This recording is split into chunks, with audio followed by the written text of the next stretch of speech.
Hello there, welcome to knowledge NAAC.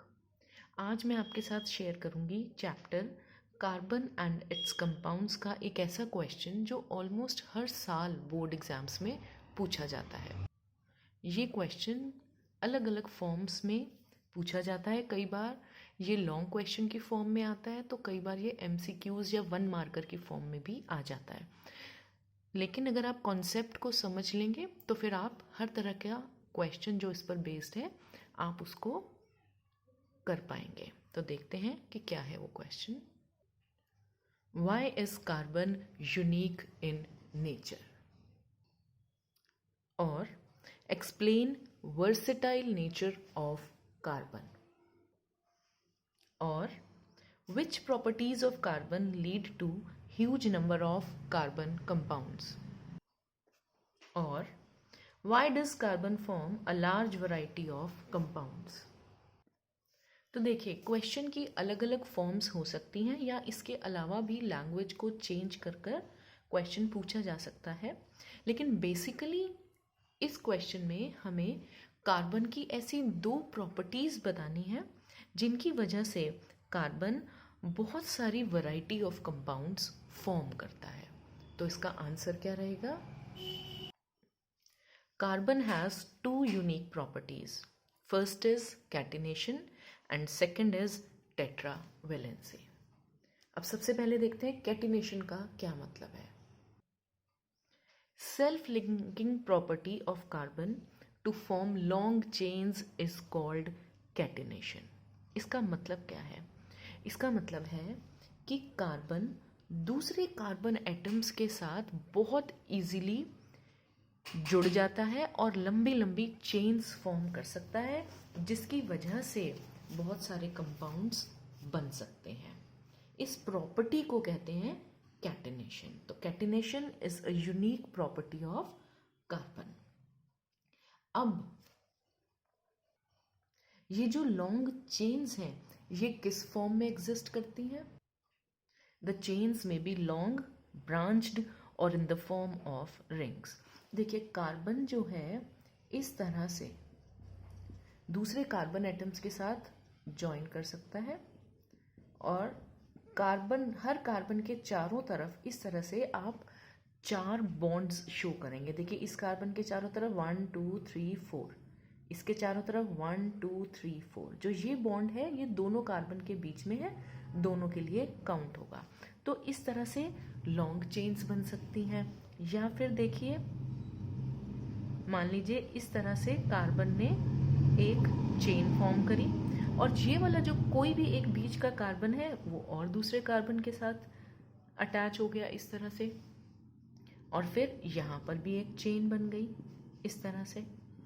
इसी तरह से ये वाला कार्बन भी इस तरह से आगे अटैच हो सकता है। तो कार्बन जो है दूसरे कार्बन एटम्स के साथ ज्वाइन करके बहुत सारी चेन्स फॉर्म कर सकता है जो इंटरलिंक्ड है। तो ये हो गई हमारी ब्रांच्ड चेन। और रिंग्स में इस तरह से कार्बन देखिए, ये तीनों कार्बन एटम्स जो हैं आपस में लिंक्ड हैं, जो एक क्लोज्ड स्ट्रक्चर बना रहे हैं। तो ये है रिंग्स।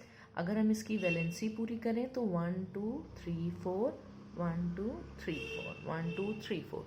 तो इस तरह से रिंग्स की फॉर्म में भी ये चेन्स बन सकती हैं।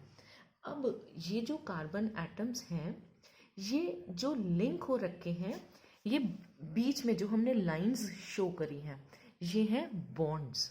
और ये जो बॉन्ड्स हैं ये किस तरह के फॉर्म हो सकते हैं?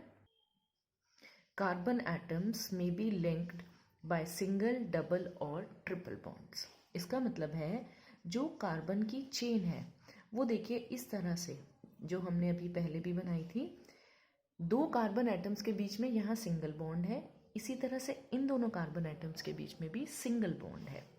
अब इसी तरह से ये भी पॉसिबिलिटी है कि जो दो कार्बन एटम्स हैं उनके बीच में डबल बॉन्ड हो। अब अगर हम इसकी वैलेंसी कंप्लीट करें तो 2 यहाँ 3 और ये 4, क्योंकि कार्बन की वैलेंसी है 4। इस कार्बन की काउंट करें 1 2 3 4, इस कार्बन की काउंट करें 1 2 3 4। तो इस तरह से दो कार्बन एटम्स आपके डबल बॉन्ड से भी लिंक हो सकते हैं। इसी तरह से ट्रिपल बॉन्ड भी पॉसिबल है। देखिए 1 2 3, इस तरह से मान लीजिए हमने 3 कार्बन एटम्स ज्वाइन करे, 1 2 3 4, इस कार्बन की वैलेंसी कंप्लीट हो गई। अब मान लीजिए यहाँ पर जो कार्बन है इस तरह से जुड़ा हुआ है, इस कार्बन और इस कार्बन के बीच में 3 बॉन्ड्स हैं, 1 2 3। अब वैलेंसी कंप्लीट करें सबकी, इस कार्बन की देखेंगे 1 2 3 4, इस कार्बन की देखिए 1 2 3 4, तो इसकी वैलेंसी ऑलरेडी कंप्लीट है। इसकी देखें 1 2 3 4। तो इस तरह से कार्बन एटम्स आपके सिंगल बॉन्ड से भी जुड़ सकते हैं सारे, उनके बीच में डबल बॉन्ड भी हो सकता है और उनके बीच में ट्रिपल बॉन्ड भी हो सकता है। तो इस तरह से बहुत सारी वैरायटी कार्बन कंपाउंड्स की बन सकती है। और जो ये बॉन्ड है कार्बन और कार्बन के बीच में, ये बहुत ही स्ट्रॉन्ग बॉन्ड है, इसीलिए ये कंपाउंड्स बहुत स्टेबल भी होते हैं। तो कैटिनेशन में अगर आप ये 3 पॉइंट्स लिख देंगे तो सफिशिएंट है। अब मूव करते हैं सेकंड प्रॉपर्टी की तरफ। Second property is tetravalency. Tetra word का अगर हम मीनिंग देखें तो वो होता है 4। तो इसका मतलब हुआ कि कार्बन की वैलेंसी है 4, वैलेंसी ऑफ कार्बन इज 4, और इसकी वजह से क्या होता है, so it can bond with 4 other atoms of carbon. तो इसकी वजह से ये 4 दूसरे कार्बन एटम्स के साथ बॉन्ड फॉर्म कर सकता है। जैसा अभी हमने पीछे भी देखा कि ये कार्बन है, इसकी ये वैलेंसी है 1 2 3 4, जो हम इस तरह से शो कर रहे हैं। तो इस एंड पर कार्बन भी हो सकता है या फिर कोई और some other monovalent element. Mono means 1, monovalent element का मतलब ऐसा एलिमेंट जिसकी वैलेंसी 1 हो। फॉर एग्जाम्पल अगर यहाँ कार्बन नहीं है तो यहाँ हाइड्रोजन हो सकता है, या फिर इसके अलावा और भी दूसरे एलिमेंट्स पॉसिबल हैं। कार्बन कंपाउंड्स में be formed with oxygen, hydrogen, nitrogen, sulphur, chlorine etcetera. Carbon जो है ऑक्सीजन के साथ भी लिंक कर सकता है, हाइड्रोजन, नाइट्रोजन, सल्फर, क्लोरीन, इन सब के साथ भी लिंक कर सकता है। और तब जो आपके कंपाउंड्स बनते हैं, जब कार्बन इन सब के साथ जुड़ता है तो उन कंपाउंड्स की प्रॉपर्टीज बहुत स्पेसिफिक होंगी जो इन एलिमेंट्स पर डिपेंड करेंगी। ये आप आगे और डिटेल में पढ़ेंगे, लेकिन इस पर्टिकुलर क्वेश्चन का आंसर देते हुए इतना ही सफिशिएंट है। तो बेसिकली आपको कार्बन का जब यूनिक नेचर पूछा जाए तो आपको 2 प्रॉपर्टीज बतानी है, कैटिनेशन और टेट्रावैलेंसी। एंड आई होप आपको ये दोनों प्रॉपर्टीज समझ में भी आ गई हैं। और लास्ट में मैं आपसे यही रिक्वेस्ट करूँगी कि अगर आपको मेरा कंटेंट पसंद आ रहा है तो प्लीज़ आप मेरे चैनल को ज़रूर सब्सक्राइब करें और आगे अपने फ्रेंड्स के साथ शेयर भी ज़रूर करें। Thank you so much.